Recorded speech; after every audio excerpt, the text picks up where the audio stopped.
आसिफ एक मेहनती मगर गरीब लड़का था जो हर रोज गांव के कच्चे रास्तों से गुजरता हुआ अपने काम पर जाता। एक दिन धूप तेज थी। आसिफ धीरे धीरे चल रहा था कि अचानक उसकी नजर जमीन पर पड़े एक पर्स पर पड़ी। उसने झुककर पर्स उठाया, खोला तो अंदर बहुत सा पैसा, कुछ कागजात और एक शनाख्ती कार्ड था। कुछ क्षणों के लिए आसिफ के दिल में ख्याल आया कि ये पैसे उसकी कई जरूरतें पूरी कर सकते हैं, लेकिन फौरन उसका ज़मीर बोला, ये मेरा नहीं है, इसका मालिक इसे ढूंढ रहा होगा। आसिफ सीधे गांव के चौक में पहुंचा और बुलंद आवाज में कहा, क्या किसी का पर्स गुम हुआ है?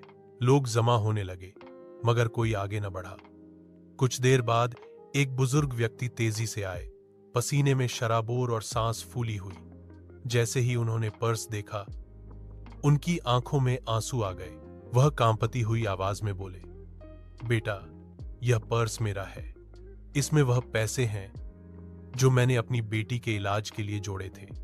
मैंने सोचा अब वह बच नहीं पाएगी, लेकिन तुमने मेरी उम्मीद वापस कर दी। आसिफ मुस्कुराकर बोला, चाचा, यह अल्लाह का अमानत था, मैंने सिर्फ वापस किया है। उस दिन के बाद आसिफ को गांव में हर कोई इज्जत और मोहब्बत से देखने लगा।